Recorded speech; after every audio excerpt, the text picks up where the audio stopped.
Muy buenos días a todos. Muchas gracias nuevamente por acompañarnos en este Congreso Internacional de Arbitraje del Comité Colombiano de Arbitraje. Tenemos unos paneles excelentes en esta mañana. Este primer panel se refiere a los contratos de construcción y está moderado por el doctor Adolfo Suárez. Nos acompañan la doctora María Inés Corrá, el doctor Alberto Zuleta y el doctor Gustavo Piedrahita, y también participaré yo para aprender de estos grandes copanelistas. Muchísimas gracias. Entonces, doctor Adolfo, tiene usted el uso de la palabra.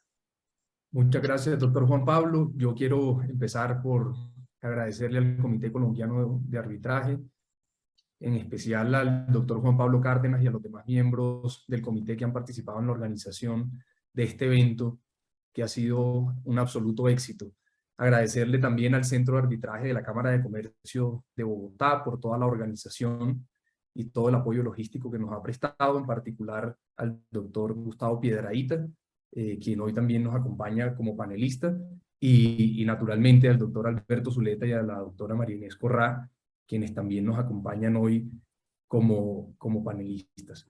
Hoy tenemos un panel absolutamente de lujo que no necesitaría de ningún tipo de presentación, pero me voy a tomar unos segundos para poner en contexto a los asistentes y presentar a los panelistas. El doctor Juan Pablo Cárdenas, que es ampliamente conocido por toda esta comunidad arbitral, es presidente del Comité Colombiano de Arbitraje, es árbitro nacional e internacional, ha tenido la oportunidad de ser catedrático de la Universidad del Rosario, de la Universidad Javeriana y de la Universidad Externado de Colombia, y ha sido el líder natural de muchas de las discusiones en torno al arbitraje que se han dado en el país.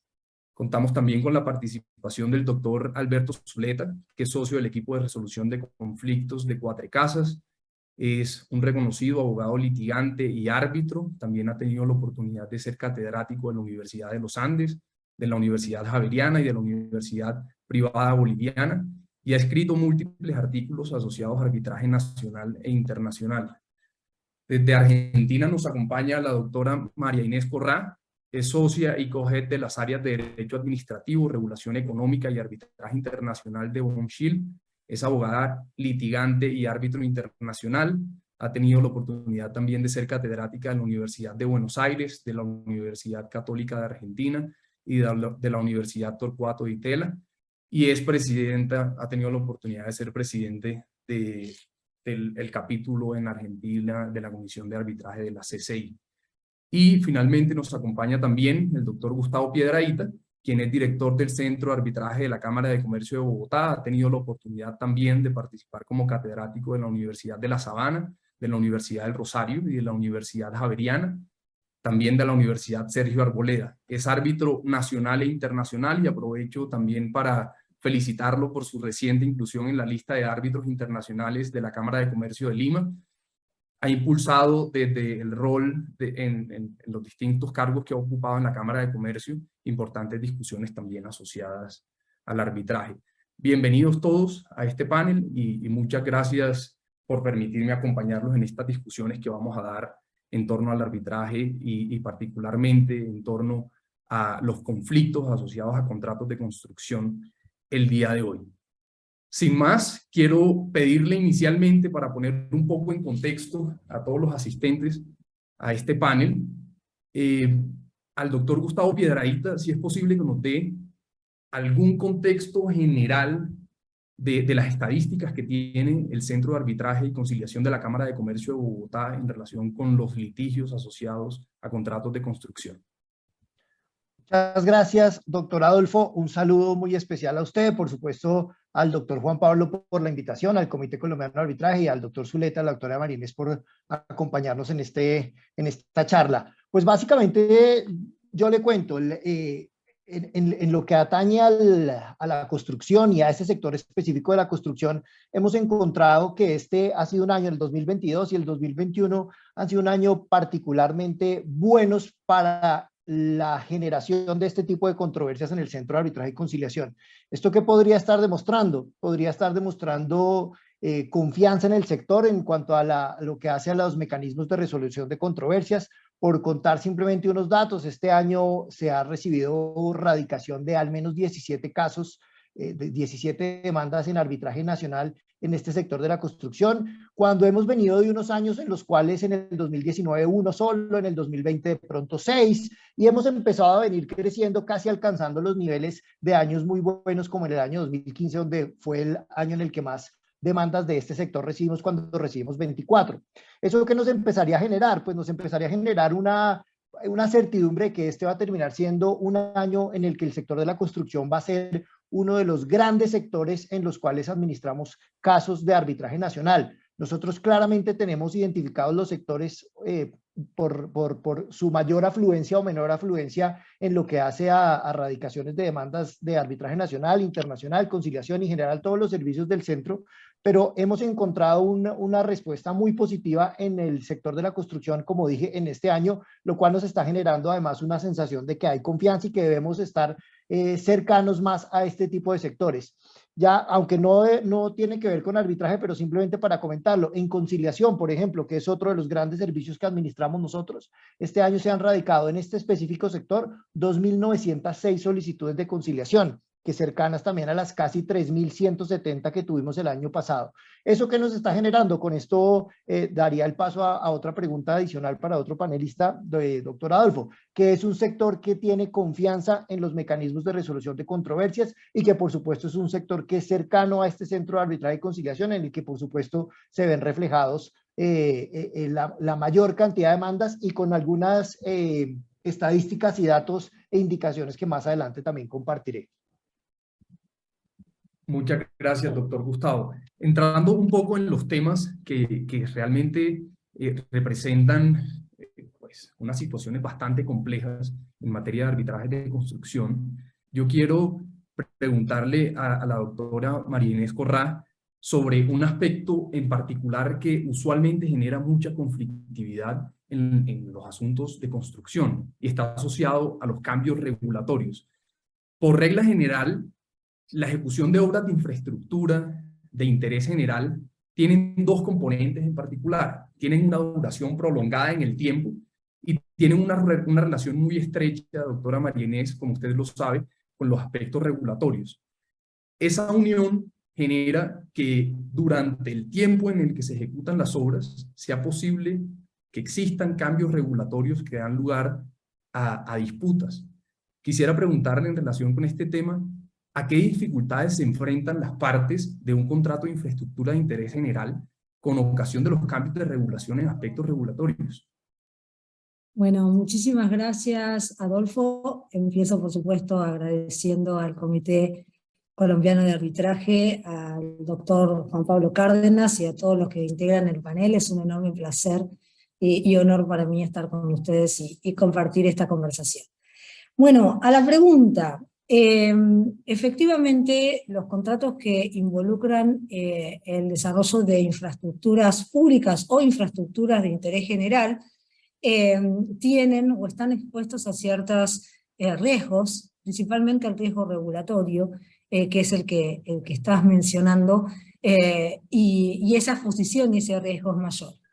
¿Por qué? Porque este tipo de infraestructuras suponen precisamente el interés general o que el interés general pueda estar involucrado y por lo tanto la posibilidad de que el Estado, a través de medidas regulatorias, sean generales o particulares, pueda afectar, impactar en este tipo de contratos. Ahora bien, una primera cuestión, yo diría, para poner en contexto y en todo caso después conversar con el panel, que este tipo de contratos tienen o pueden estar regulados en forma distinta y tener participantes distintos. Tenemos la posibilidad de un contrato en el cual el comitente sea el propio Estado, sea una parte estatal, propiamente dicha, y haya un contratista, y generalmente, sobre todo en las modalidades más modernas, un financiador, y en ese esquema puede ser, y lo más probable es que sea un contrato de derecho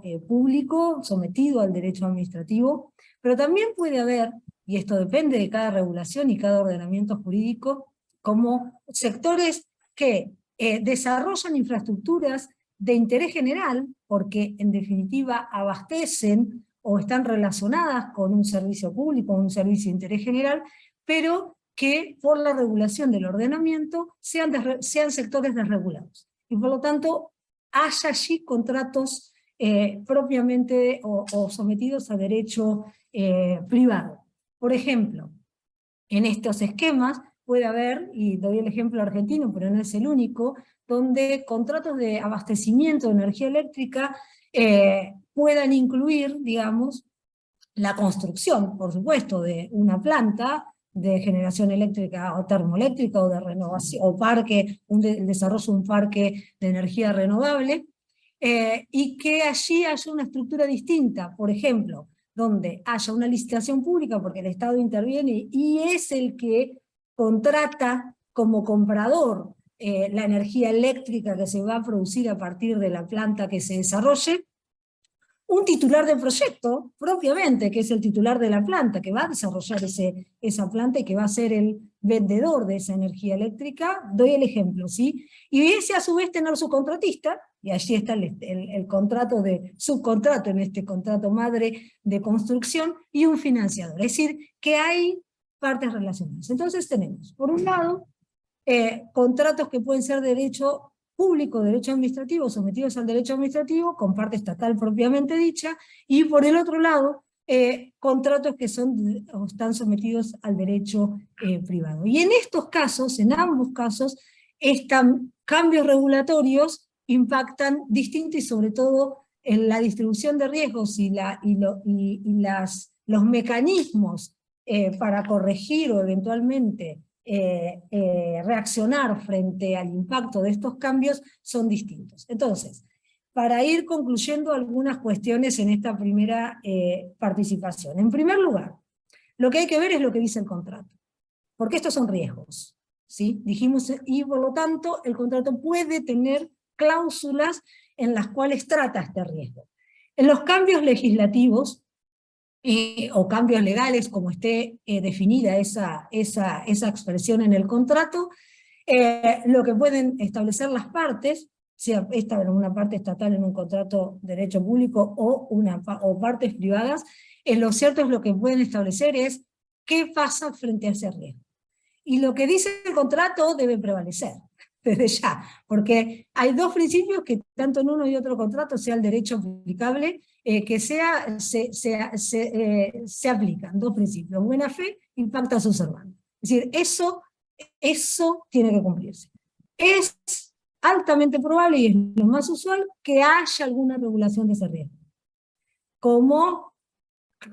Sea como cambio legislativo, cambio de ley, o incluso una estabilidad legal, que no necesariamente está, pero puede estar establecida, y tiene sus consecuencias. Si hay una estabilidad legal, significa cláusula de estabilidad legal, es que se establece que está el ordenamiento, el vigente, el que se aplica a ese contrato.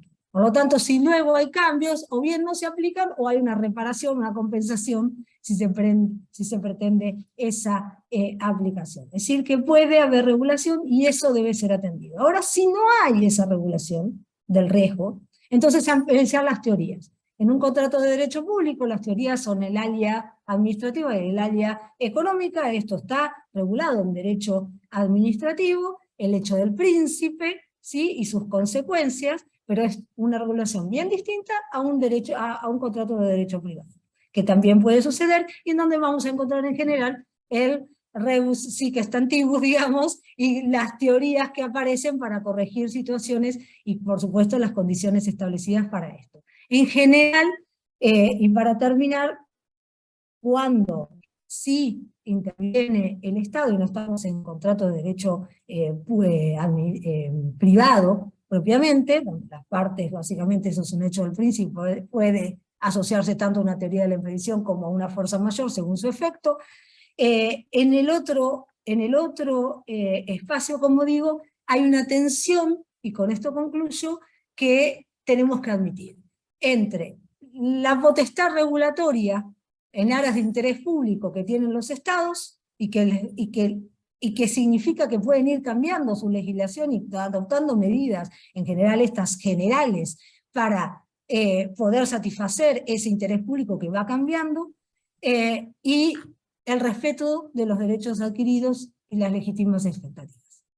Y esto tanto se da a nivel de un contrato bajo el derecho nacional, digamos, como con la posibilidad de que también pueda aparecer un contrato o un reclamo de inversión cuando hay inversores extranjeros, y eventualmente esta tensión genera la posibilidad de un conflicto que también eventualmente pueda estar amparado por tratados de promoción y protección de inversiones, y generar, en este caso, en cabeza del inversor extranjero, un reclamo de inversión. Con lo cual hay complejidades y particularidades, concluyendo en situaciones como estas o en contratos que involucran este tipo de desarrollos.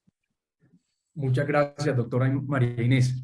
Doctor Alberto, uniendo la respuesta que nos da la doctora María Inés con algunos de los temas que quisiera preguntarle, ella menciona en una de sus respuestas que usualmente para regular este tipo de riesgos asociados a cambios de regulación y a otros que se materializan en estos contratos de construcción, se incluyen cláusulas contractuales que utilizan las partes eventualmente para mitigar o para administrar estos riesgos. La experiencia nos indica o nos ha hecho ver que en muchos de estos contratos asociados a la construcción de infraestructura y de obras se incluyen cláusulas asociadas a limitación de responsabilidad o de tasación anticipada de perjuicio como uno de los mecanismos. Y yo quisiera preguntarle qué dificultades representan para las partes y para los árbitros, naturalmente, que resuelven la disputa, el pacto de este tipo de cláusulas entre los contratistas y los subcontratistas. Muchas gracias, Adolfo, y empiezo por agradecer al Comité Colombiano de Arbitraje y a la Cámara de Comercio por la invitación y a mis copanelistas. A ver, este es un tema muy importante, Adolfo, porque los contratos de obra son contratos tan complejos, sobre todo cuando estamos hablando de obras que tienen que generar algún tipo de recursos, activos productivos, concesiones, etcétera, que si se dejaran a las reglas generales en materia de responsabilidad y de indemnización de perjuicios, podrían ser prácticamente inviables. Entonces, le pongo un ejemplo. El contratista, cuando decide hacer un determinado negocio, siempre está pensando en cuánto dinero va a invertir y en qué riesgo está asumiendo. A veces se encuentra uno en la vida profesional con contratos donde el contratista invierte 20 con la esperanza de ganarse 4, y si no tiene unas cláusulas que regulen su responsabilidad, se puede terminar exponiendo a perder 50, 70, 90, porque está construyendo unidades productivas. Y el lucro cesante, por ejemplo, de demorar la construcción puede superar muchas veces la inversión. Entonces, es muy importante que existan mecanismos contractuales que le permiten saber realmente su riesgo cuál es. Desde el lado de vista del dueño, pues pasa un poco lo mismo. El dueño necesita saber, primero, si el contratista le incumple, si va a poder recuperar unos perjuicios, cuántos, en qué condiciones los va a poder recuperar, y necesita saber cuáles riesgos no está asumiendo el contratista para saber si los asume él o si los asegura o si finalmente no entra en el negocio.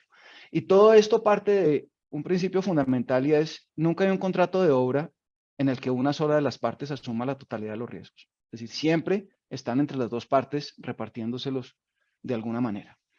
Y el segundo tema tiene que ver cuando el contrato es financiado por entidades financieras, porque entonces ahí la certeza se vuelve muy importante.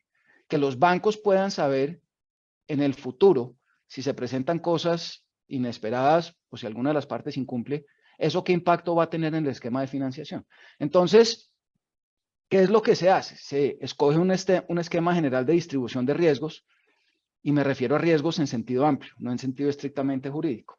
Y básicamente uno puede mirar 5 cosas. Lo primero, la modalidad contractual. Las modalidades contractuales en los contratos de obra determinan quién asume riesgos, como las diferencias en las cantidades de obra, en los precios, etc. Lo segundo, la asunción de consecuencias de las circunstancias sobrevinientes, entre ellas las regulatorias. Eso se puede dejar a lo que dice la ley.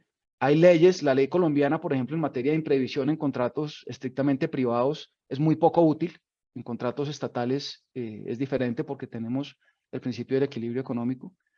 Pero es bueno tener una regulación contractual sobre si hay circunstancias imprevistas en determinada área del contrato, quién asume las consecuencias.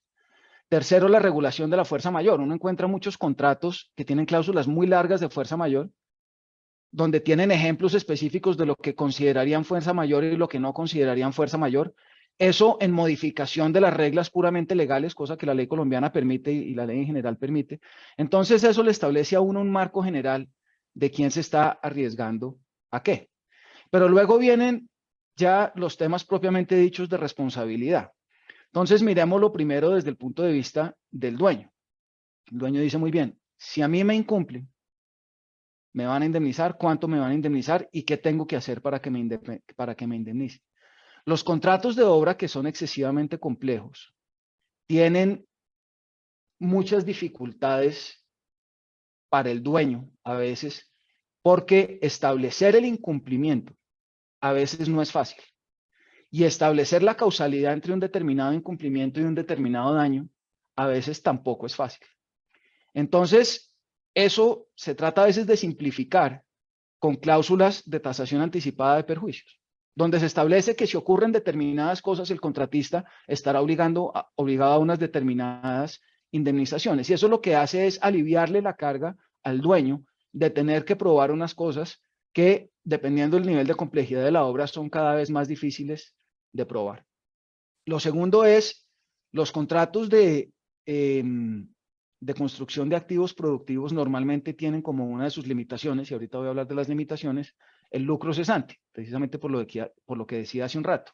Hay muchos contratos de obra donde el dueño dice, perfecto, yo le permito limitar la indemnización a la que tengo derecho por lucro cesante, pero págueme algo.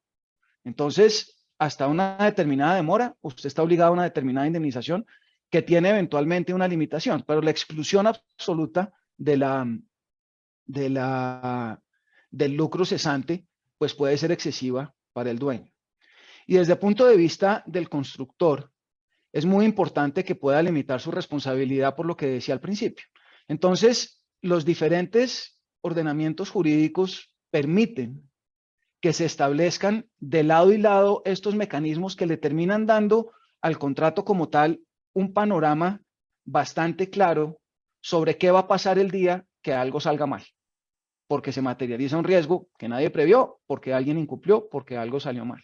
Y en las cláusulas de limitación de responsabilidad, esas varían un poco de un ordenamiento a otro, pero en términos generales, dentro de un comportamiento contractual normal, se permite que el contratista limite su responsabilidad y lo haga de determinadas maneras, lo haga en función del tipo de perjuicio, por ejemplo, no respondo por lucro cesante, se haga en función de un monto determinado de dinero, o se utilicen otros criterios que eventualmente le permitan al contratista saber si el día de mañana le va mal, qué es lo peor que le puede pasar.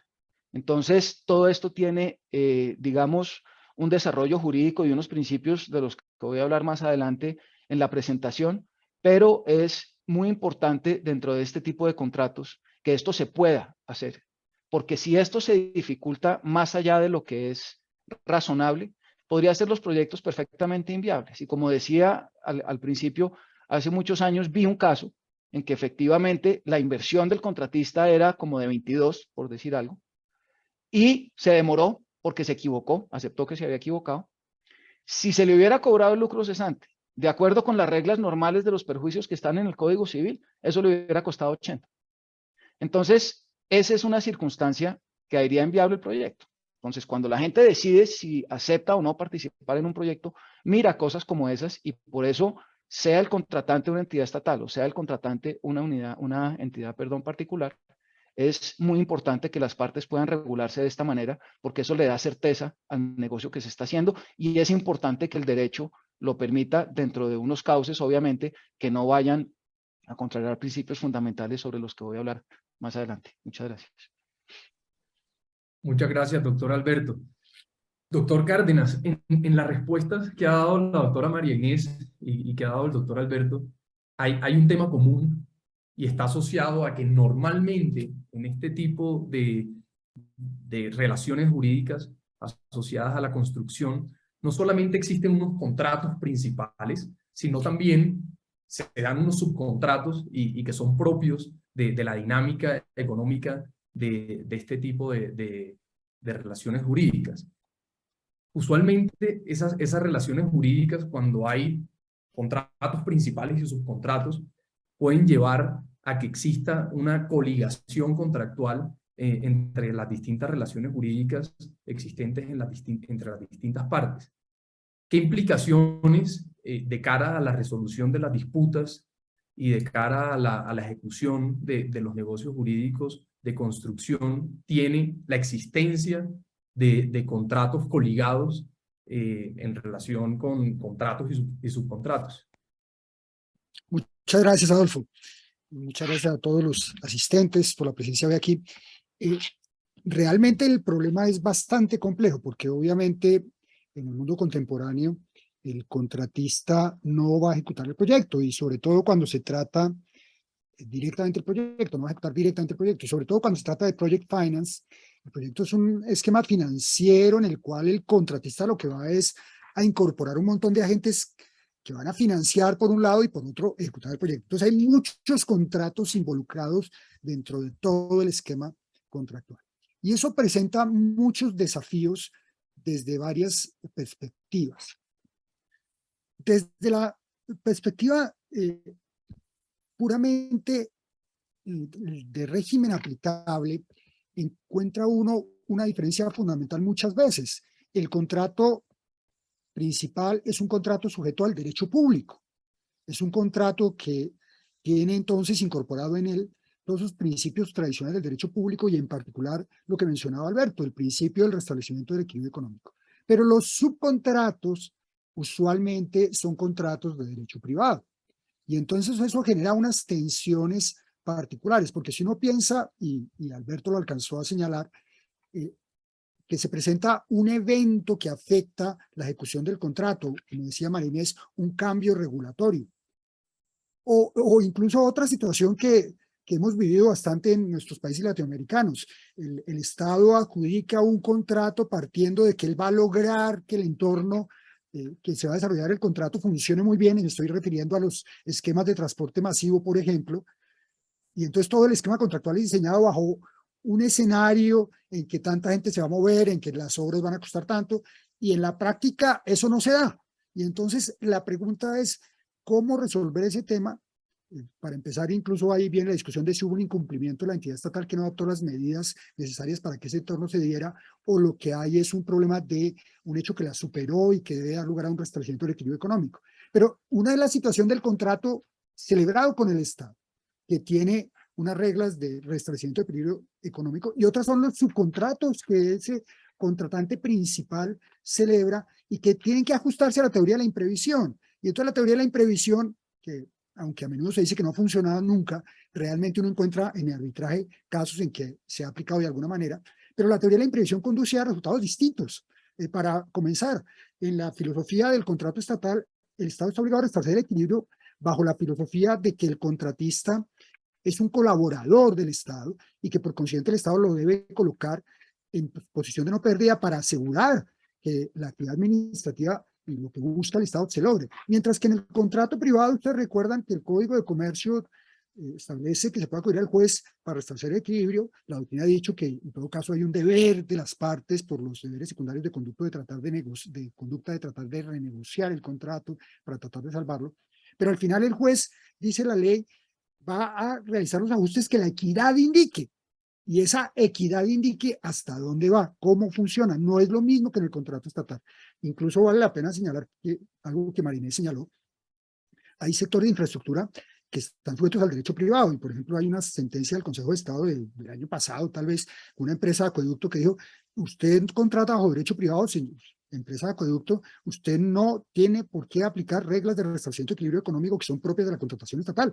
Si a usted le aplican reglas, esa teoría pura de la imprevisión del Código de Comercio. Entonces hay unos desbalances bien complejos y hay que buscar, y eso se logra es a través de la ingeniería contractual, del diseño del contrato, cómo alinear esos subcontratos con el contrato principal. Entonces, lo que uno ve es que se va desarrollando toda una filosofía de cómo estructurar los subcontratos, que los subcontratos de alguna manera se coordinen con el contrato principal, que haya unos vasos comunicantes. Y ahí aparecen dos grandes formas de contratos o subcontratos que simplemente son contratos normales con algunas pequeñas referencias al contrato principal, o subcontratos que casi que son contratos espejos.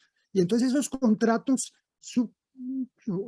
subcontratos espejos hacen referencia constantemente al contrato principal, e inclusive hay casos en que lo incorporan. Entonces uno encuentra subcontratos que dicen, y este contrato tiene como anexo el contrato principal, y usted, contratista, se obliga a cumplir todo lo que corresponde a este subcontrato del contrato principal. Y eso nos va a plantear muchísimas dificultades y temas también desde otra perspectiva. A eso agréguele que no solamente hay la diferencia entre derecho público y derecho privado, una relación principal sujeta a derecho público y otra sujeta a derecho privado, sino que hoy en día es muy importante la contratación internacional en materia de construcción. Y entonces el contrato principal puede ser un contrato internacional que acoge o los grandes modelos de contratación de FIDIC o incluso una ley extranjera, una ley distinta.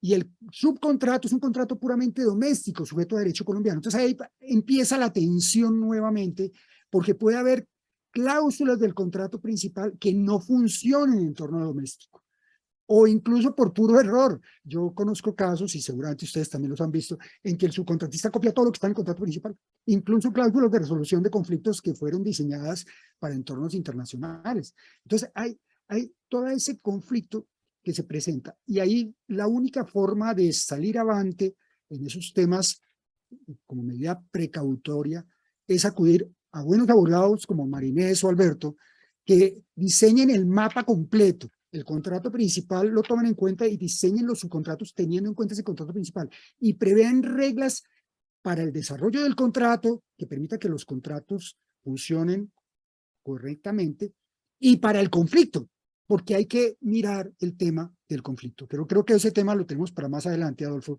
si no estoy mal. Muchas gracias, doctor Juan Pablo. Doctor Gustavo, la doctora María Inés hablaba de la importancia que tiene la conflictividad de contratos de construcción, los cambios regulatorios, y recientemente hemos tenido un ejemplo que es conocido por todos y está asociado a la pandemia del COVID y todas esas dificultades que generaron, sobre todo en los contratos de infraestructura vial y en las concesiones, la ocurrencia de la pandemia del COVID-19 y esos cambios regulatorios. Eso lo uno con que usted nos decía que en los últimos años ha habido un incremento en los casos en el centro de arbitraje. ¿Cree usted que exista alguna correlación entre esos cambios regulatorios asociados a la pandemia y esos incrementos en los casos que se han presentado en el centro de arbitraje de la Cámara de Comercio de Bogotá? Pues, hombre, yo diría que no lo encontraría directamente relacionado por una razón. Nosotros venimos en una situación para seguirle diciendo con el término que no queremos seguir usando, que es pandemia, pero venimos con una situación muy similar desde el año 2020-2021 y ya estamos en el 2022, y fíjese que la información que yo entregaba en la anterior participación era de unas radicaciones bajas en lo que concierne a 20 y 21 un poquito y 22 ya subiendo.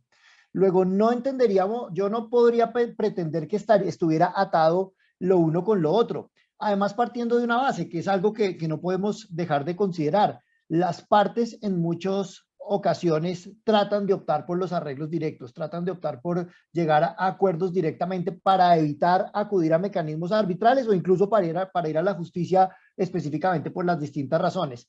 Pero además de eso, doctor Adolfo y todos, porque claramente cada vez hay más maneras para intentar solucionar las controversias. Han surgido mecanismos diferentes. Hace unos años está en auge para este tipo de conflictividad lo que tiene que ver, por ejemplo, con la amigable composición, que es un mecanismo también un poco más técnico, más que el arbitraje, aunque el arbitraje pues claramente tiene el carácter de especialidad, de ser especializado, y por gran parte por esa razón, gran parte de las personas optan por un mecanismo como este, pero la existencia de otros mecanismos, la existencia y la posibilidad de llegar a acuerdos directos, y ahora con el surgimiento de otros, como por ejemplo el que nosotros vamos a iniciar dentro de un par de semanas, ya aprovecho además el papayazo para echar la cuña del servicio de mediación, que ya fue aprobado por la Corte Arbitral, que el doctor Juan Pablo hace parte de ella. Pues este es nuevos mecanismos que ponemos a disposición para que se resuelvan las controversias. Pero lo que sí vemos es, y eso es muy bueno, además hay que celebrarlo, que la gente, el usuario, el ciudadano, el empresario, el comerciante, tiene muchas herramientas para echar mano. No es únicamente el juez o el arbitraje, ¿no? Hay muchas más capacidades, incluidos los mismos arreglos directos a los que yo hago referencia. Entonces, para responder su pregunta, doctor Adolfo, yo no creo que tenga que ver el incremento de casos con específicamente la situación vivida, porque obviamente incumplimientos todos, seguramente conflictos contractuales también todos los pueden haber existido a partir de eso, pero también habían maneras para resolverlo, y creo que en esos momentos más se incrementaron los arreglos directos, y lo vimos específicamente en otros servicios que nosotros administramos. Y fíjese que además yo comentaba que también hubo un incremento en conciliaciones, entonces no específicamente tienen que terminar en arbitraje por todas estas razones, pero lo que sí se puede evidenciar es que este sector, como lo mencioné en mi anterior participación, este es un sector que ha tenido claramente durante el año 2022 una cercanía más grande con el arbitraje, y tan es así que este seguramente será un año en el que más decisiones y más laudos arbitrales en este sector vamos a terminar teniendo al final del 2022. Muchas gracias, doctor Gustavo. Doctora María Inés, en relación con esa posibilidad de arreglo directo que menciona el doctor Gustavo, ¿usted cree que exista alguna diferencia en la aproximación a la solución directa a la disputa según se trata de un contrato entre entre particulares o en un contrato con parte estatal? Sí. Ahí la respuesta, ahí me sale la especialista en Derecho Administrativo para hacer una respuesta rápida y corta. Aquí sí hay una diferencia.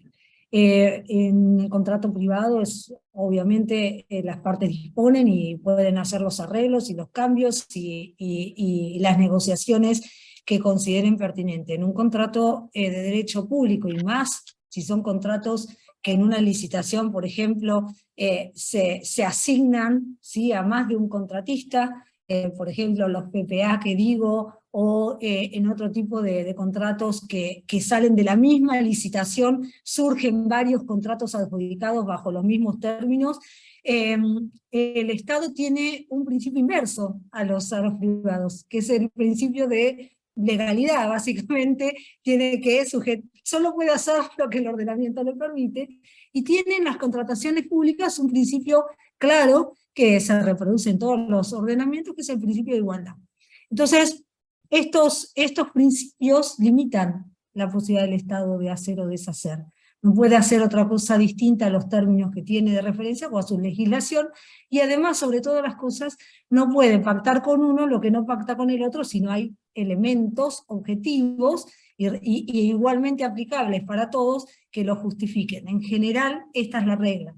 Entonces, ¿qué es lo que sucede en la práctica? Ante situaciones como la pandemia, vamos a tomar ejemplo práctico reciente, y en contratos de esta naturaleza, por ejemplo, de desarrollo de infraestructuras públicas, o donde esté involucrado el desarrollo de infraestructuras públicas, las medidas que adopte el Estado, por ejemplo, o que asuma, o que convalide para mitigar efectos, no pueden ser para un contrato y no para otro, cuando estos surgen de las mismas condiciones o bases o pliegos de referencia. Entonces, ¿por qué? Porque alguien va a reclamar y decir, yo quiero lo mismo que le han dado al mismo, que tiene el mismo contrato que yo, ¿sí? Pero para, por ejemplo, corredor 1 o corredor 2 o corredor 3 de vial, ¿sí? Entonces, en este tipo de contratos hay más limitaciones. Por supuesto que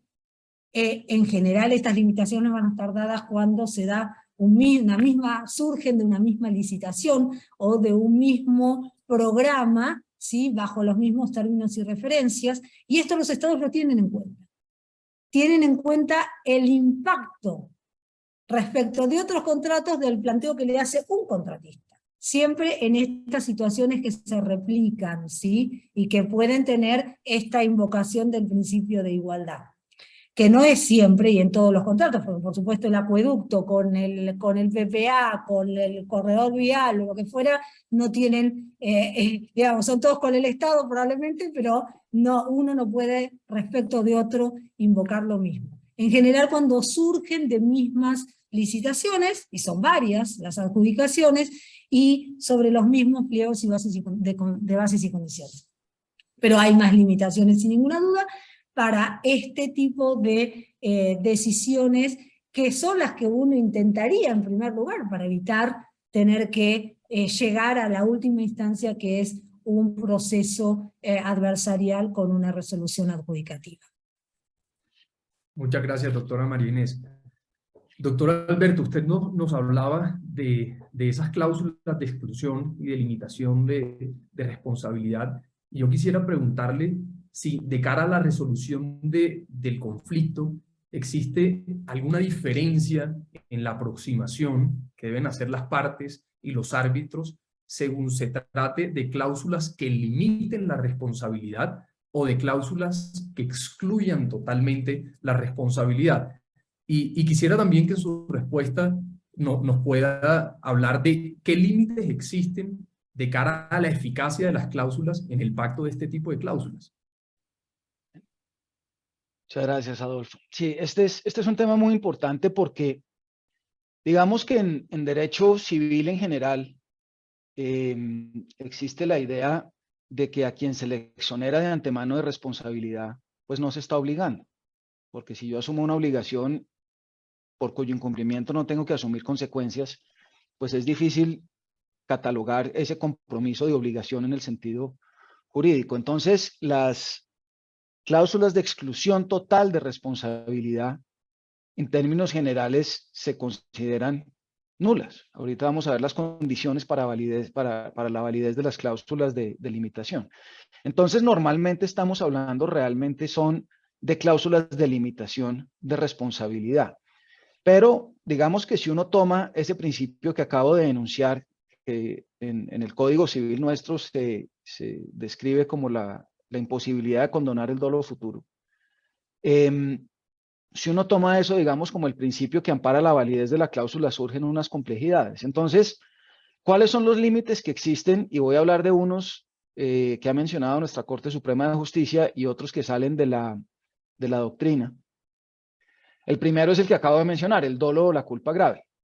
Yo no puedo condonar antes de que se produzca las consecuencias del dolo o la culpa grave. Entonces, toda parte de un contrato sabe que cuando se comporte de manera gravemente culposa o dolosa, tendrá que responder por el perjuicio que cause sin que pueda limitarse ese perjuicio contractualmente. Se puede renunciar ex post, porque ahí ya había una parte obligada, hay una parte responsable y lo que hay es un derecho patrimonial al que yo ahora sí puedo renunciar, pero no antes de que se cause el perjuicio. Entonces esa es la primera limitación. Uno lo ve en los contratos y eso es una cosa que realmente es pacífica, tanto en la doctrina como en la jurisprudencia es el dolo y la culpa grave no pueden, la responsabilidad por dolo o por culpa grave no se puede limitar. Lo segundo es la vulneración de normas imperativas. Hay ciertas normas en el ordenamiento que dicen que la responsabilidad en determinados eventos no puede ser inferior a tanto o no se puede limitar.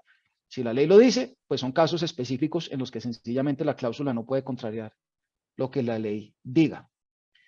Hay un principio que me parece que es un poco más reciente, que lo menciona también la Corte, estoy hablando de la sentencia del 8 de septiembre de 2011, ponente el doctor William Namen, donde habla de la posibilidad de limitar la responsabilidad por incumplimiento cuando lo afectado sea una materia que está por fuera de la esfera dispositiva. Básicamente derechos de personalidad, de la vida y muy importante, de la salud y de la integridad personales. Porque hay muchos contratos en el tráfico mercantil que tienen que ver con la salud de las personas y saber si ahí se puede o no se puede limitar la responsabilidad, sea de un establecimiento médico, de un médico como tal, eso tiene unas complejidades. Y luego viene un tema sobre el que yo quiero detenerme un momento, que es el siguiente. La Corte dice que no se puede permitir a las partes de un contrato fijar el monto de su responsabilidad en una cifra ínfima. Es decir, el límite de la responsabilidad cuando se establece en torno al monto de esa responsabilidad no puede ser irrisorio. Y este es un requisito que yo creo que hay que mirar con mucho cuidado, porque eso creo que es cierto en los casos en que la limitación es a cualquier responsabilidad que surja del contrato, porque obviamente responsabilizarse por casi nada y responsabilizarse por nada, pues es igual. Pero ¿qué es lo que pasa? Que la ley colombiana no permite la limitación de la responsabilidad total, porque no permite la limitación de la responsabilidad por culpa grave o dolo. Entonces, finalmente, ¿cuál es el escenario en que se debe mirar, a mi juicio, esa limitación? Cuando yo digo que alguien limita su responsabilidad a 10 pesos, lo que realmente estoy diciendo es que limita su responsabilidad a todos los perjuicios que cause por dolo o culpa grave, porque eso no los puede limitar, más hasta 10 pesos de perjuicios que cause por un grado diferente de culpa que le sea, por el que sea responsable bajo ese contrato. Entonces, si uno partiera de la base de que en derecho colombiano es posible, como yo creo que lo es, decir que un contratista responde solamente por culpa grave o dolo, pues uno puede decir que responde solamente por culpa grave o dolo más un peso. Entonces, cuando uno dice que la limitación de la responsabilidad no puede ser irrisoria, creo que debe entender eso en el contexto de que está hablando de la limitación de la totalidad de la responsabilidad que pueda resultar del incumplimiento del contrato. Pero si uno tiene en cuenta la división tripartita de culpas que tiene nuestro ordenamiento, más la imposibilidad de limitar la responsabilidad por culpa grave o dolo, el monto de la responsabilidad sí podría ser prácticamente ínfimo, porque es que incluso podría ser cero y el contratista todavía tendría que responder por todos los daños que cause por culpa grave o dolo. Entonces, esa es una diferencia que me parece que es importante. Esa es una discusión que he visto doctrinalmente, la he visto en un par de casos también, y es una discusión importante, porque si la regla es que incluso la responsabilidad que surja de culpa leve o de culpa levísima tiene que tener un nivel mínimo de tal manera que no sea irrisoria el monto por el que se responde por esos grados de culpa, me parece que ahí estamos en un principio distinto. ¿Bien? Entonces, claro, desde luego que en términos generales, responder por casi nada es igual que responder por nada y estoy en el mismo mundo de estar condonando el dolo futuro. Pero cuando uno entra en el principio según el cual esa exclusión excluye a su vez la responsabilidad derivada del dolo o de la culpa grave, me parece que es un requisito que no aplica. Es decir, cuando yo digo en un contrato, el contratista responde por un peso, si lo entiendo en el sentido de que responde por todos los perjuicios que causa por culpa grave o dolo, más un peso, creo que en principio esa cláusula debería ser válida y sería inválida si uno entendiera que responde por un peso independientemente del grado de culpa que esté generando la responsabilidad. Y finalmente, hay un criterio adicional que se ha ido haciendo camino en la doctrina que me parece que tiene mucho sentido, pero me parece que es de muy difícil aplicación, que es la limitación de la responsabilidad por el cumplimiento de las prestaciones esenciales del contrato. Y ahí hay una distinción importante que encontré en un artículo del doctor Juan Pablo. Doctor Juan Pablo, me corrige, por favor. Sobre cuándo estoy limitando la responsabilidad por el incumplimiento de una obligación o cuándo estoy dejando de obligarme. Hay ciertas cláusulas que uno encuentra en los contratos donde uno dice aquí hay una limitación de responsabilidad y en el fondo lo que está haciendo es no obligándose por algo. Y me parece que son principios distintos los que se le aplican a una y a otra situación. Pero no obstante eso, ya me he encontrado con varios casos en los que uno de los elementos de juicio que se plantean para efectos de decir que la cláusula de limitación de responsabilidad no se le aplica a un determinado evento contractual, es decir, es que esto interfiere con el cumplimiento de una prestación que es esencial al contrato. Entiendo, repito, desde el punto de vista conceptual que es importante, que hay que explorarlo. Me parece difícil delimitarlo conceptualmente y me parece difícil aplicarlo en la práctica. Entonces, las cláusulas de limitación de responsabilidad tienen, digamos, esas dificultades jurídicas y una última que yo considero no es propia del objeto de la cláusula, sino de la forma como se pacta y es, a veces pueden ser abusivas. A veces uno ve el contenido de la cláusula y el contenido está bien, pero entonces tiene uno que preguntarse si el consentimiento se ofreció de manera realmente libre o se ofreció de una manera que permitiría cuestionar la validez de la cláusula, no ya desde el punto de vista de su objeto, sino desde el punto de vista de la manera en que se pactó. Y por las consecuencias tan grandes que tienen las cláusulas de limitación de responsabilidad, cada uno de estos elementos termina siendo objeto de unos debates jurídicos terriblemente complejos, tanto en lo conceptual como en lo probatorio, y es importante, tanto cuando uno está redactando los contratos como cuando está uno enfrentando las controversias, entender y ser consciente de todo ese esquema para saber qué probabilidad de éxito tiene el día de mañana para hacer valer su cláusula, o si tiene riesgos de que su responsabilidad termine por un problema en la cláusula, llegando a unos montos mucho mayores de los que uno antes de celebrar o al momento de celebrar el contrato esperaba. Muchas gracias. Muchas gracias, doctor Alberto. Y ante la cita que usted hace del doctor Cárdenas, no me queda más que preguntarle al doctor Cárdenas también qué opina de lo que acaba de referir el doctor Alberto Zuleta, pero adicionalmente complementar esa pregunta con que naturalmente para llegar a determinar si hay lugar o no a aplicarle una cláusula de limitación o de exclusión de responsabilidad, que ya vemos que no es viable la exclusión total, previamente es importante establecer si quien ha pactado esa cláusula causó o no causó el daño. Y la experiencia nos indica que en muchos de estos contratos hay tal complejidad de la obra que las partes y los árbitros se ven enfrentados a una situación en la que es sumamente complejo determinar cuál fue la causa del daño. Entonces, además de su opinión, quiero preguntarle cómo deben enfrentarse las partes y los árbitros a estos escenarios en los que es sumamente complejo y a veces hasta imposible establecer cuál fue la causa del daño que se está reclamando. Muchas gracias, Adolfo. No, primero yo felicito a Alberto por la brillante exposición que me parece puso el tema donde debía estar.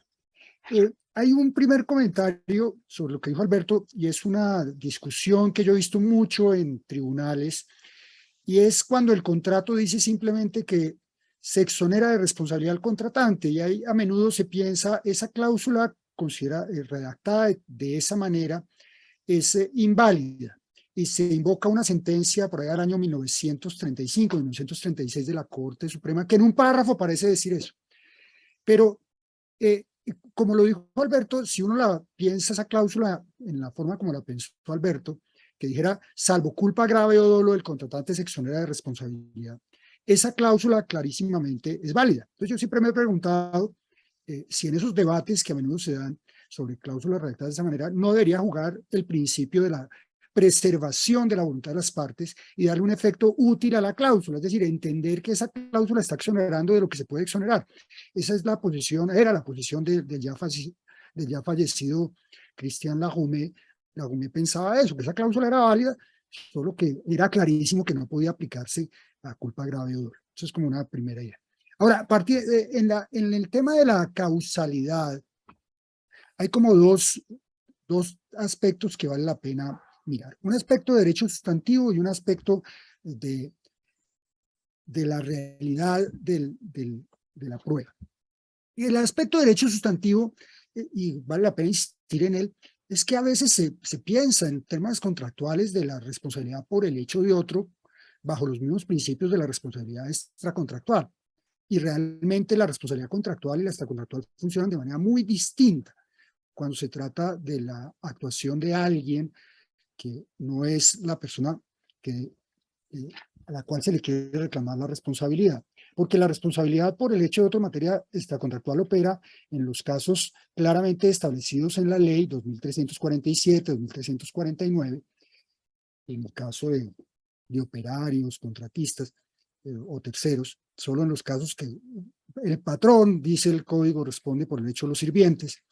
En tanto que la responsabilidad contractual parte de la base que el deudor se obligó a ejecutar una prestación y él, dependiente, puede, si así lo permite el contrato, expresa o tácitamente subcontratar, pero cuando él decide subcontratar, él asume por consecuencia los resultados de la conducta de aquel que subcontrató.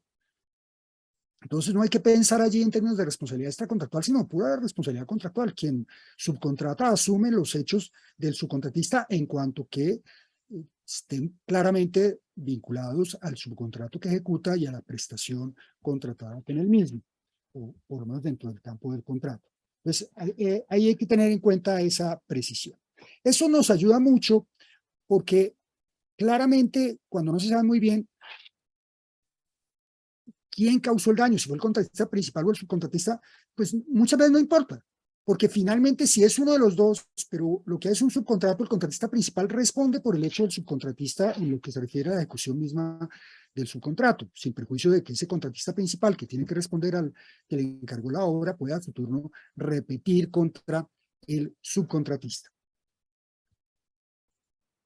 Pero el problema que muchas veces, o hay dos problemas que se presentan en esto ya desde el punto de vista procedimental.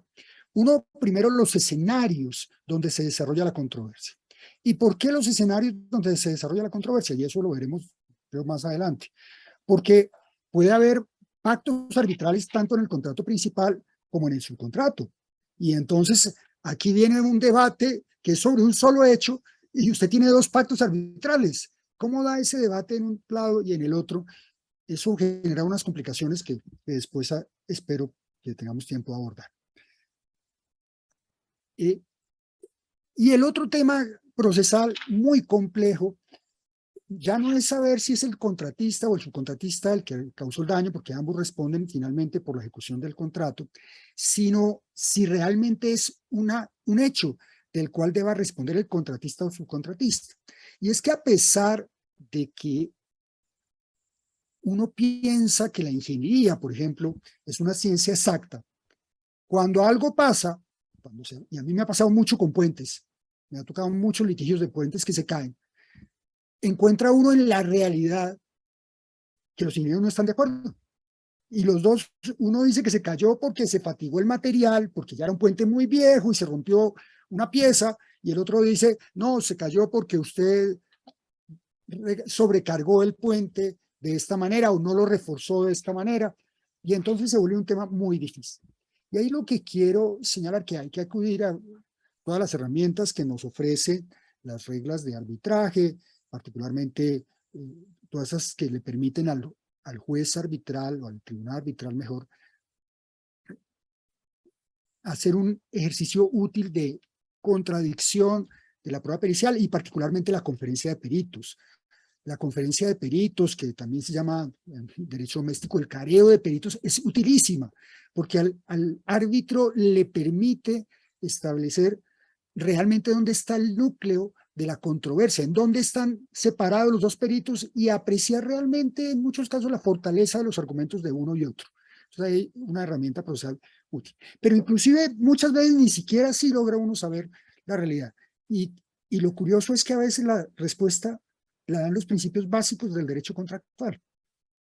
Un caso en que se cayó un puente y no se sabía exactamente por qué se cayó en el momento en que se cayó y nunca hubo forma de saberlo porque los ingenieros, peritos tenían tesis distintas. El tribunal encontró finalmente que todos estaban de acuerdo en que el puente estaba mal construido. Que no se sabía por qué se había caído en ese instante. Sí, podía haber habido hechos concurrentes, pero que al final ese puente estaba mal construido. Y entonces la respuesta del tribunal fue, bueno, no me voy a preocupar aquí de decir este puente se cayó este día por esta razón concreta, porque puede haber hechos concurrentes, pero al final del día ese puente no iba a funcionar. Y entonces todo surgió por una regla básica del derecho de los contratos y las obligaciones del contrato de construcción, y es que el contratista tiene una obligación de resultado. El contratista tiene la obligación de hacer un puente que no se caiga. Y como tiene una obligación de hacer un puente que no se caiga, si ese puente estaba mal construido y todo el mundo está de acuerdo que ese puente no ofrecía la seguridad correspondiente, a pesar de que un equipo de peritos decía ese día no tenía por qué haberse caído, pero al final, pero a la largo plazo iba a caerse o iba a deteriorarse de tal manera que iba a que reemplazarlo. Entonces el tribunal simplemente partió de las reglas generales del derecho a las obligaciones. Entonces encuentra uno que hay un escenario, un tema muy complejo, que es el escenario donde se dé la discusión, que después tal vez hablaremos de ello, pero que hay reglas procesales y sustanciales que permiten resolver finalmente los litigios. Muchas gracias, doctor Juan Pablo. Doctor Gustavo, ante todas estas complejidades de las que ya nos han hablado, yo quisiera preguntarle si el centro tiene alguna estadística de cuál es la duración promedio de un trámite arbitral asociada a un arbitraje de construcción o a un contrato de construcción. Pues fíjese que sí, como yo comentaba en las participaciones anteriores, nosotros tenemos básicamente la medición no solo de los usuarios frecuentes, sectores frecuentes, quienes vuelven, quienes no han vuelto, por qué no han vuelto, así como también los tiempos que toman cada uno de los procedimientos. No podemos olvidar, Adolfo, y parto de esa base, por qué razón la gente acude a resolver una controversia bajo el mecanismo arbitral, básicamente por la especialidad de los árbitros, claramente, y por el tiempo que ésta podría llegar a tomar, si lo comparamos, por ejemplo, con la justicia ordinaria. En ese sentido, los tiempos de los trámites arbitrales claramente se han visto impactados favorablemente, y eso podríamos decirlo son parte de las buenas noticias, impactados favorablemente en los tiempos.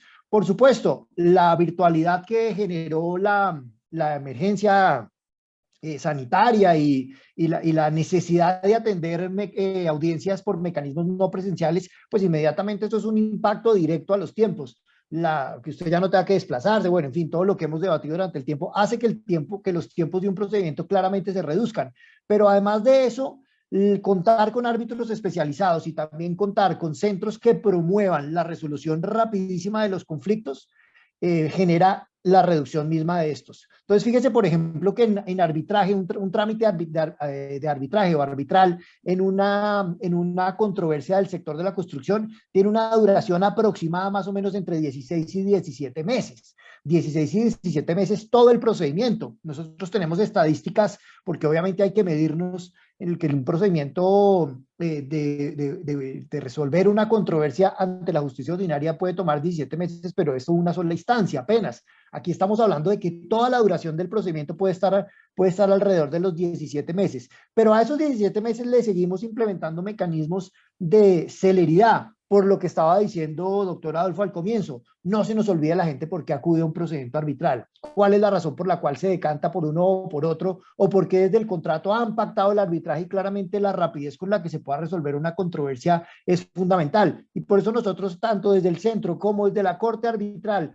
como desde la misma Junta Directiva de la Cámara de Comercio de Bogotá, se han buscado implementar siempre mecanismos para que los árbitros resuelvan rápidamente los casos, que los procedimientos no se demoren, que los procedimientos tengan la capacidad, porque las partes necesitan resolver su controversia ya. A mí, ¿de qué me sirve una controversia que tenga hoy para que se resuelva en 14 años o 15 años? Pues eso no me dejó nada, no me resolvió la situación. Por eso lo que promovemos es una justicia rápida. Y si miramos otros mecanismos, una conciliación en un sector similar, pues estamos hablando de más o menos 20, 25 días, pues claramente con unas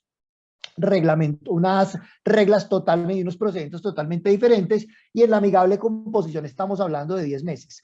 ¿Esto qué quiere decir? Que promovemos en este sector específico, así como en todos, pero como estamos hablando del sector de la construcción, me refiero únicamente a él, y estos datos son tomados específicamente de controversias de ese sector. Estamos hablando de controversias que se resuelven en unos tiempos cortos, obviamente teniendo en cuenta lo específico de cada una de ellas, pero por supuesto de esto podemos hablar gracias a los excelentes árbitros con los que contamos, para este caso en particular 126 árbitros dedicados al tema o con la especialidad de construcción, que básicamente han resuelto aproximadamente 240 decisiones en los tiempos en los que he señalado. Muchas gracias, doctor Gustavo. En atención a que se nos va agotando el tiempo, quisiera pedirle a los panelistas muy amablemente que vamos a hacer una serie de preguntas como muy rápidas en las que quisiera pedirles algunas respuestas en la medida de lo posible un poco más cortas. Y quiero preguntarle lo siguiente a la doctora María Inés. Doctora María Inés, los cambios regulatorios usualmente afectan múltiples contratos que se tramitan, cuyas disputas se tramitan en distintos tribunales de arbitraje, y las distintas decisiones muchas veces son traídas a los arbitrajes a título de antecedente o de precedente. ¿Qué papel juegan esas decisiones sobre disputas similares en la resolución de controversias originadas en aspectos similares asociados a cambios regulatorios? Bueno, a ver, distinguimos las situaciones rápidamente. Si estamos hablando de distintos contratos, distintas partes, aunque haya una parte común, como puede ser una agencia que sea parte de ese contrato, estos se invocan normalmente como precedente, por supuesto, y la realidad es que allí, salvo que el sistema sea distinto y los sistemas de derecho civil en general que compartimos, los precedentes no son vinculatorios, son precedentes como pueden serlos, y como hay parte estatal, puede haber mayor publicidad eventualmente de lo que pueda suceder con arbitrajes privados. Esto también depende de las reglas aplicables, pero lo cierto es que son precedentes no vinculatorios.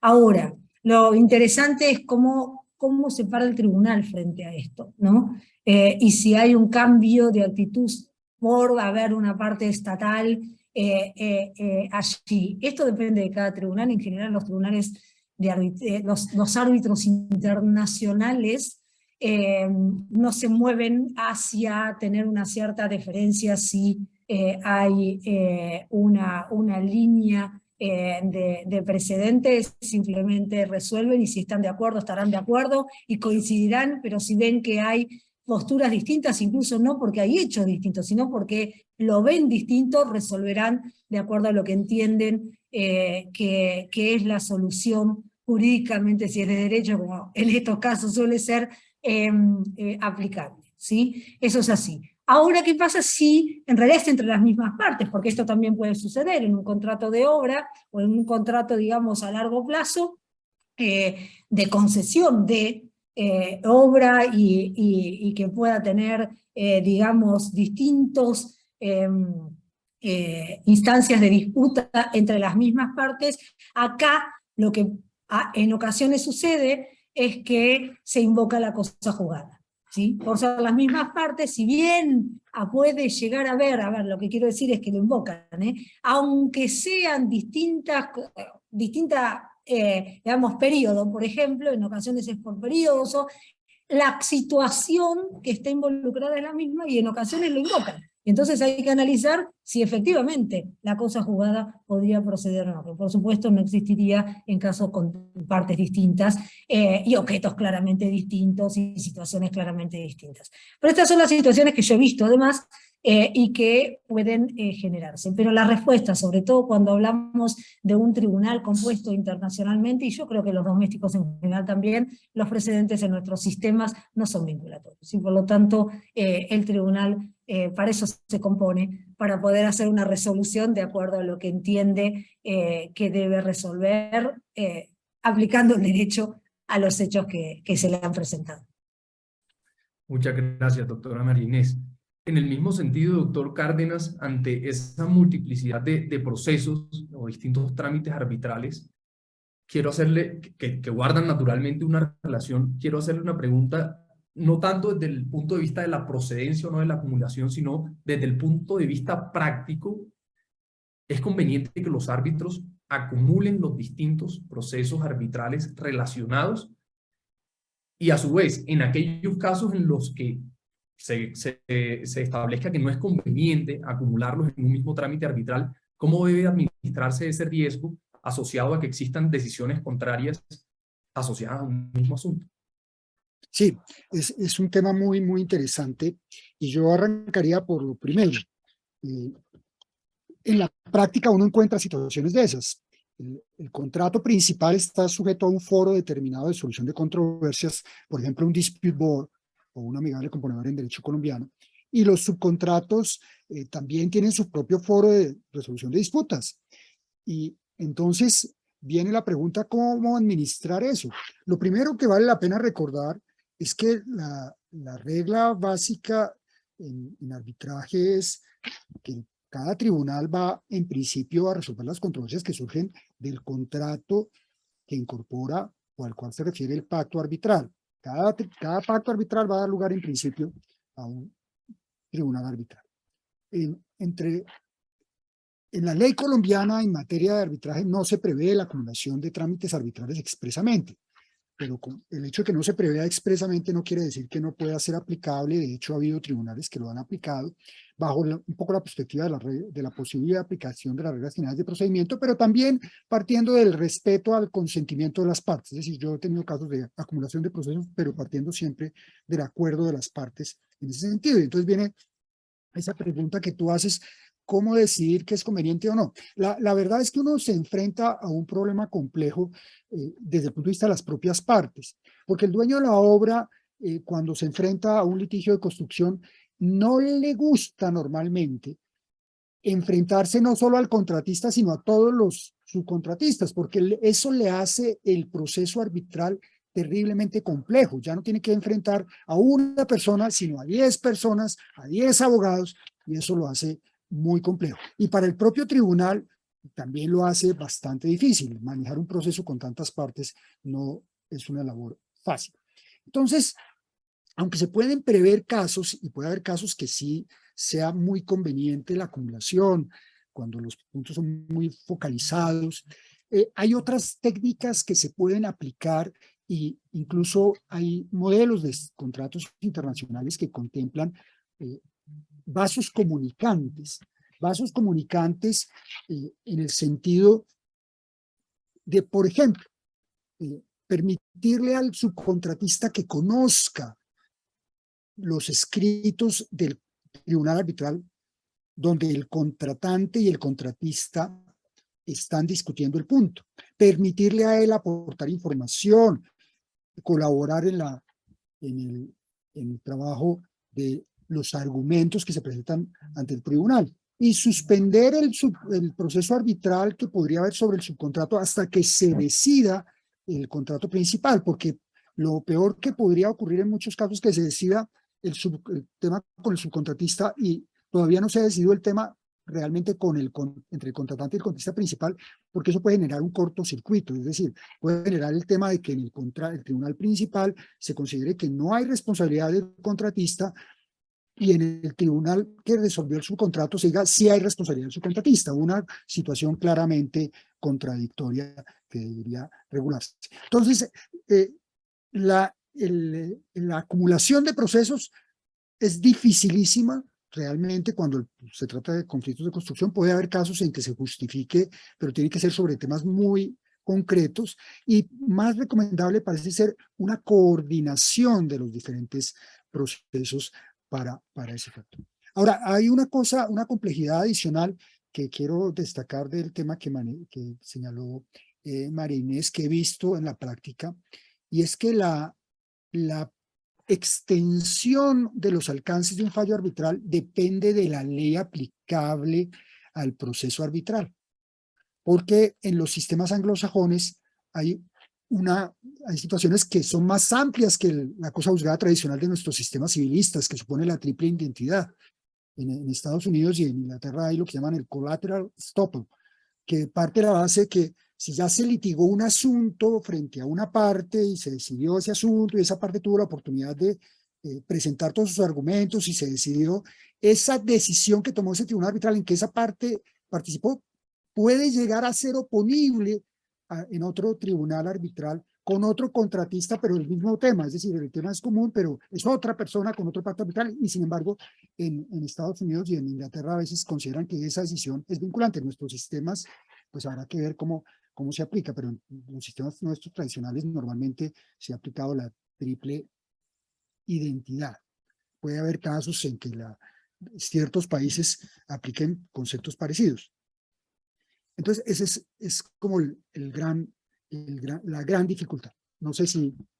una observación menor, rápidamente. En los reglamentos de arbitraje internacionales hoy en día son muy amplios sobre la posibilidad de acumular varios procesos arbitrales, aunque no sean derivados del mismo pacto arbitral, siempre y cuando se relacionen con el mismo contrato. Las reglas, la última aplicación de reglas de CCI lo contempla así. Muchas gracias, doctor Juan Pablo. Doctor Alberto, todas estas disputas asociadas a contratos de construcción usualmente tienen una relación inescindible con aspectos técnicos que implican el desarrollo de dictámenes periciales.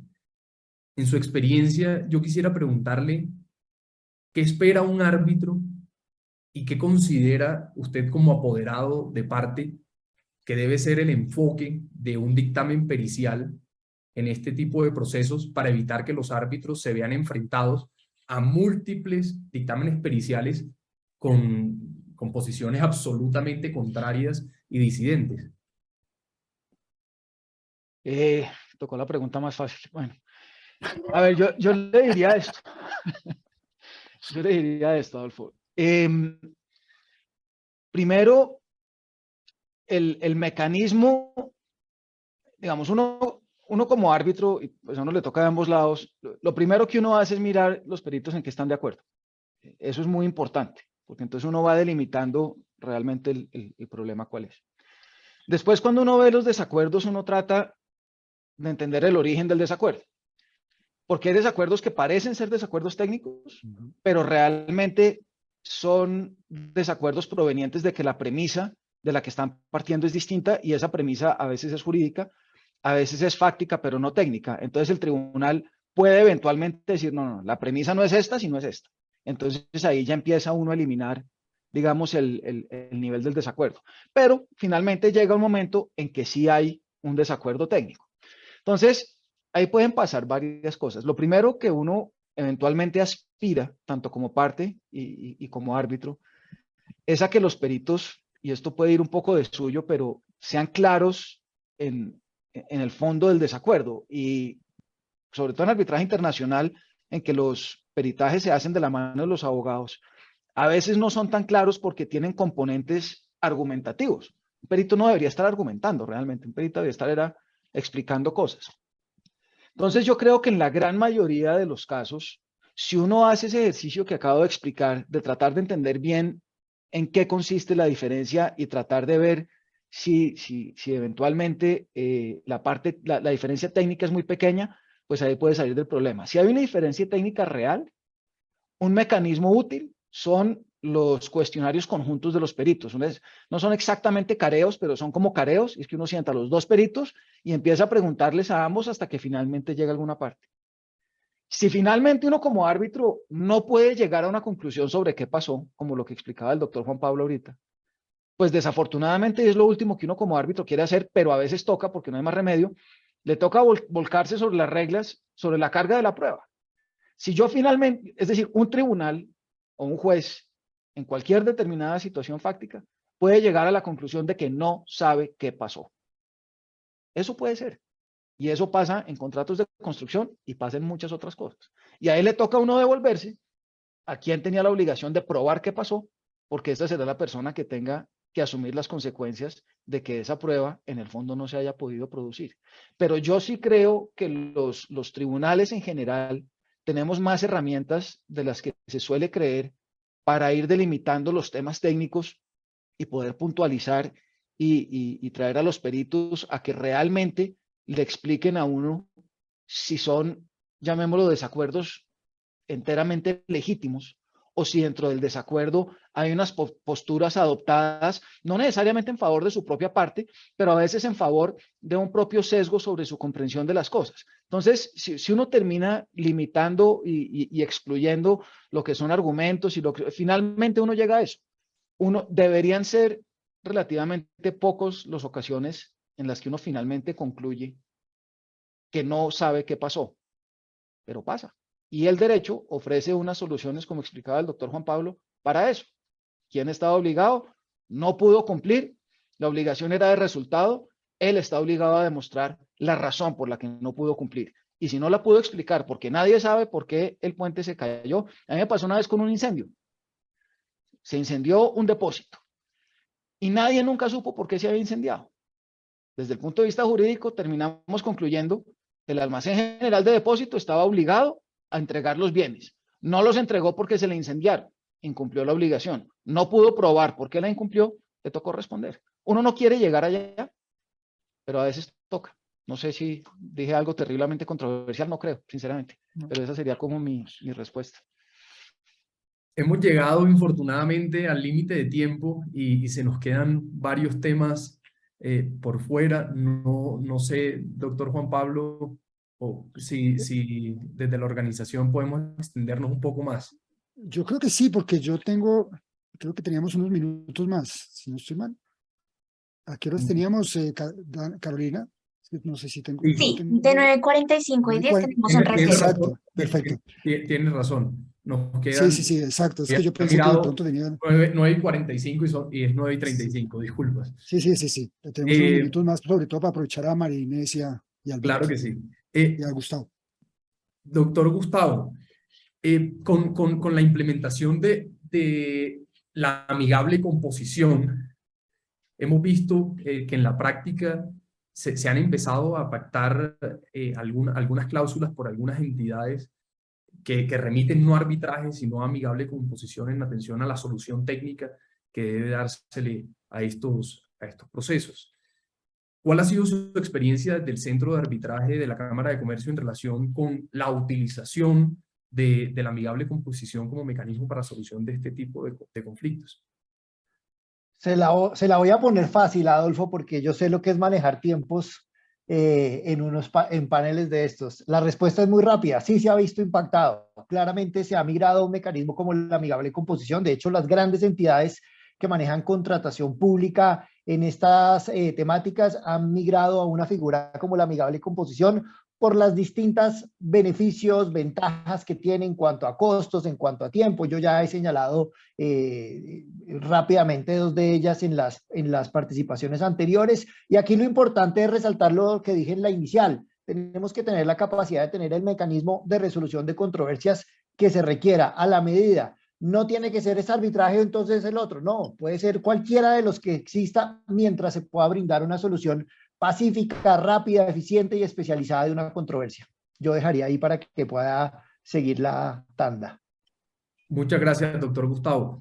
Doctora María Inés, volviendo un poco a todos los conflictos que están relacionados con los cambios regulatorios, vemos que en ocasiones, sobre todo en los contratos en los que tenemos una parte estatal, el mismo Estado es quien origina el conflicto en atención a que es quien promueve estos cambios regulatorios. Quisiera hacerle una pregunta en dos sentidos. Primero, ¿qué papel juegan los deberes secundarios de conducta en la resolución de conflictos por parte del Estado? ¿Y cómo debe conciliarse esa doble prerrogativa que tiene el Estado en estos contratos en el sentido de ejercer la función estatal y al mismo tiempo no vulnerar los deberes o los derechos del contratista? Bueno, gracias, Adolfo. Una pregunta bastante importante para los últimos 2 minutos, pero en cualquier caso también voy a ser breve con algunas ideas nada más. A ver, acá, primero los deberes del Estado, ¿no? Los deberes del Estado son los deberes como contratante, como parte contratante, los deberes del Estado es la buena fe y cumplir con los compromisos, eso sin ninguna duda. Asumiendo que aquella situación en la que hay un acto contractual violatorio de estos principios y de estos deberes, e incluso de lo que está pactado, allí va a haber una responsabilidad contractual, evidentemente, desde lo que es el ámbito del derecho doméstico, ¿sí? O el derecho aplicable al contrato mismo.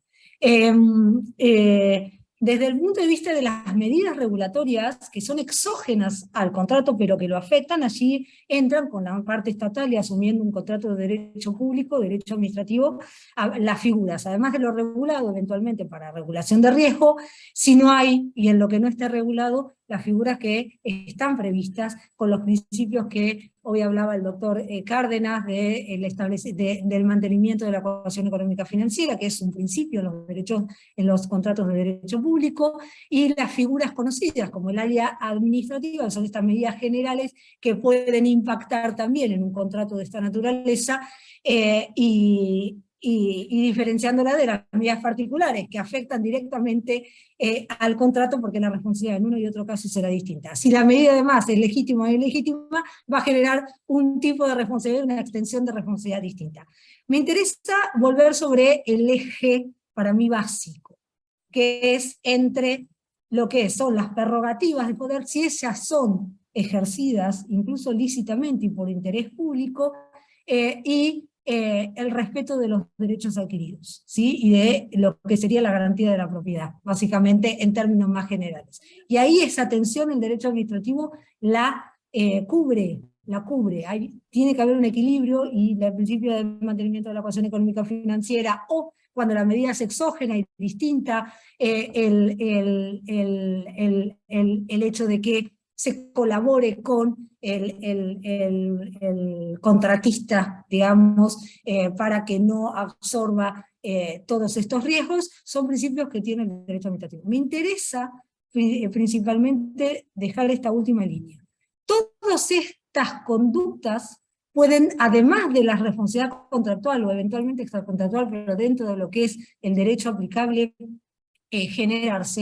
pueden generar, cuando hay inversiones extranjeras, una responsabilidad internacional, ¿sí? Y allí la cosa cambia, porque no importa quién es la parte estatal que toma una medida y afecta esa inversión, sino porque el Estado responde por todas esas medidas. Ya estas otras distinciones internas dejan de aparecer como relevantes en el plano internacional. Y es importante porque estos contratos, cuando tienen dimensión y cuando se promueven para la atracción de inversión extranjera necesaria para estos desarrollos, pueden generar este otro ámbito de responsabilidad donde algunas distinciones y figuras internas dejan de ser tales, aunque algunos principios puedan compartirse, para ir a otro plano de responsabilidad. Y no me parece de más que en este tipo de contratos, sobre todo las infraestructuras de interés público o públicas que puedan estar involucrando inversiones extranjeras, pueden generar esta otra situación a partir de las mismas medidas que estamos discutiendo. Muchas gracias, doctora María Inés. Doctor Cárdenas, usted nos hablaba que es usual que en este tipo de contratos se usen modelos de contratos internacionales como lo son los contratos FIDIC o en algunos casos los contratos CCI de obras de llave en mano y demás. ¿Qué dificultad práctica representan en un arbitraje la utilización de estos modelos internacionales de contratación? Mira, el problema práctico que pueden generar estos modelos de contratación, que incluso son respaldados por la banca multilateral, a veces es que incluyen cláusulas que funcionan distinto según el entorno legislativo a que se aplique. Hay una cláusula muy famosa, la cláusula 20 del libro rojo de FIDIC, que es una cláusula que establece que cuando el contratista ve que va a tener derecho o cree tener derecho a una extensión en el tiempo o a un pago, tiene que reclamar en un determinado tiempo, y si no reclama en ese tiempo, pierde el derecho. La cláusula parece muy sencilla, fácil de aplicar, pero lo que ha mostrado la experiencia internacional es que esa cláusula funciona distinto según el país, porque en Inglaterra la cláusula se aplica sin ningún problema, que es, de hecho, este tipo de cláusulas vienen de allá. Esa cláusula se aplica sin problemas. Usted no dio la noticia en el momento que tocaba, no reclamó cuando tocaba, se perdió un derecho. En otros países hay discusión de qué quiere decir esa cláusula, cómo se aplica en el entorno. Entonces viene la discusión de si eso es una cláusula que está cambiando los términos de prescripción o si no tiene el alcance de cambiar los términos de prescripción. ¿Qué significa? Hay países en donde han dicho esa cláusula no puede alterar los términos de prescripción. Hay que entender que es una cláusula que establece una obligación de informar, como parecida a lo que existe en el seguro, de avisar el siniestro, que no implica que se pierda el derecho a reclamar, pero que sí hace que no se puedan reclamar todos los perjuicios que pueda sufrir por el hecho de no haber avisado oportunamente. Un poquito lo podría hacer en otro escenario. Y hay países en que simplemente dicen, no, es que no se puede aplicar porque desconocen el derecho interno. En Colombia, por ejemplo, hay una jurisprudencia clásica de la Corte Suprema de Justicia que dice que los términos de prescripción son de orden público, que uno no puede pactar términos de prescripción. Y hay contratos en Colombia con esa cláusula FIDIC. Entonces viene la pregunta de si esa cláusula FIDIC, esa cláusula de las 20 del contrato FIDIC, puede aplicarse en Colombia de la misma forma como se aplicaría en Inglaterra. Y parecería o cabría discutirlo porque bajo la jurisprudencia de la Corte Suprema, los particulares no pueden alterar los términos de prescripción. Entonces, hay esa complejidad. También hay otra complejidad, y me pasó con un país latinoamericano, que los anglosajones tienden a imponer sus contratos y los locales los aceptamos sin discusión. Y empieza la cláusula a emplear terminología propia del derecho anglosajón, de qué es un daño indirecto, qué es un daño consecuencial, y que no corresponde para nada a las categorías de la ley aplicable. Y eso genera una gran incertidumbre acerca de los resultados de los procesos arbitrales. Entonces, un poco lo que uno debería procurar siempre que se enfrenta a un modelo internacional es hacer un estudio juicioso de en qué medida ese contrato funciona bien en el ordenamiento local, y donde vea que hay dificultades, pues advertirlas dentro del proceso de negociación del contrato. Y si ya le toca eso al tribunal, como a menudo ocurre, pues el tribunal debe tratar de ver cómo logra que ese contrato funcione dentro del esquema normativo en que está situado, porque tiene que respetar también el ordenamiento local en cuanto sea de orden público. Entonces, tratar de interpretar ese contrato. Además, porque hay un problema muchas veces de intención. El contratista ni siquiera sabe qué quieren decir las cláusulas que le impusieron, porque esas son cláusulas que, como surgen en los países de common law, fueron construidas al son de la jurisprudencia.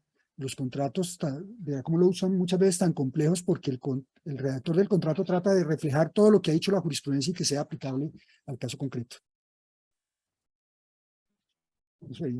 Muchas gracias, doctor Cárdenas. Una pregunta final común para todos los panelistas. En atención al contenido técnico de estas disputas, algunas veces los árbitros acuden a expertos y esos expertos en algunas oportunidades rinden formalmente un dictamen pericial en el proceso, pero en otras oportunidades simplemente asisten a audiencias y no emiten un concepto formal que conozcan las partes. ¿Qué opinión tienen cada uno de ustedes en relación con esta práctica? ¿Expertos de quién, Adolfo? ¿A quién le dan la opinión? La pregunta que yo haría. Expertos porque si es experto de la parte, para la parte no creo que haya problema. Como una suerte de asesores de los árbitros, por decirlo de alguna Okay. manera. Pues la verdad, Adolfo, a mí esta práctica me parece compleja, porque el árbitro tiene que fundarse en la prueba que obra en el expediente y en los dictámenes periciales que sean contradichos en el expediente. Apoyarse en un experto cuyas opiniones no pudieron conocer las partes y no pudieron contradecir, me parece que pone en peligro el laudo arbitral por violación al derecho de contradicción. Pero no sé qué pensarán Alberto y María Inés. Doctor Alberto, ¿qué opinión tiene usted? No, yo coincido y creo que un escrito siempre tiene mucho más rigor y mucha más profundidad y mucha más oportunidad de análisis y de escrutinio que una declaración verbal.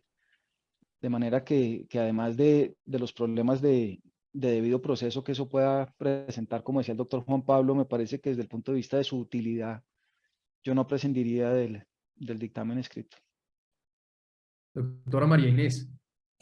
Bueno, a la pregunta original, desde ya, a ver, un consejo de algún profesional amigo a los miembros del tribunal que no está en el expediente.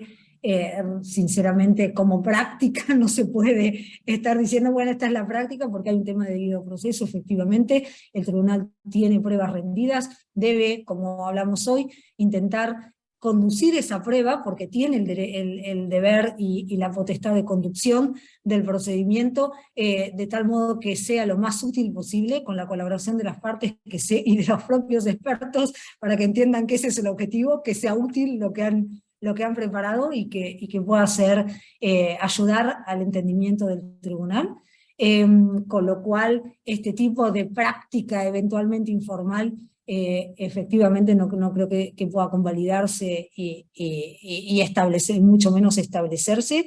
Y sí me parece que el esfuerzo está dado en esto, ¿no? En saber que no somos prescindentes como tribunales, a ver lo que hacen las partes y si eso sirve o no sirve, sino tratar de tener esa actitud más de conducción activa, de tal modo sin, por supuesto, suplir a las partes, porque no es la función del tribunal, pero sí asegurar que las pruebas rendidas sean eficientes, sobre todo cuando estas pruebas son rendidas por quienes participan, como los expertos, y pueden responder a las indicaciones del tribunal. Con lo cual me parece que allí debe estar el esfuerzo del tribunal, más que algunas otras cuestiones paralelas que que no son conocidas y que por lo tanto difícilmente los que estamos aquí podremos convalidar como una práctica. Muchas gracias, doctora María Inés. Doctor Gustavo, ¿alguna opinión al respecto? Pues una vez en un panel me tocó hablar después del doctor Cárdenas y ya era difícil decir algo. Imagínense ahora después del doctor Cárdenas, el doctor Zuleta y la doctora María Inés. Yo me limitaría a decir, estoy plenamente de acuerdo. Creo que el tribunal debe remitirse a las pruebas aportadas dentro del proceso y no estoy seguro que la práctica de asesores específicamente que tengan en temas técnicos pueda resultar válida o idónea a efectos del laudo. Muchas gracias, doctor Gustavo. Ahora sí hemos llegado al final del tiempo. No sé si alguno tenga algún aspecto particular que agregar para el cierre y si no, pues agradecerles por la asistencia a este panel, por la preparación tan juiciosa que haya hecho cada uno de ustedes y nuevamente al Comité Colombiano de Arbitraje y a la Cámara de Comercio de Bogotá por todos los esfuerzos en la organización de este evento que, reitero, ha sido todo un éxito. Muchísimas gracias a todos ustedes, de verdad. Muchas gracias a todos y gracias a Adolfo. Muchas gracias a todos. Y Adolfo, gracias. muchas gracias por las preguntas. Incluso la última fue muy importante, porque qué tipo de cosas pasan y es bueno que quede claro que no son pertinentes. Bueno, el receso está previsto hasta las 10 de la mañana. Los asistentes, el mismo vínculo que utilizaron para este panel sirve para el panel siguiente, que empezará a las 10 como estaba previsto. Muchas gracias. No, gracias. María Inés y Gracias a todos. Gustavo y Adolfo, María Inés, gracias. Gustavo.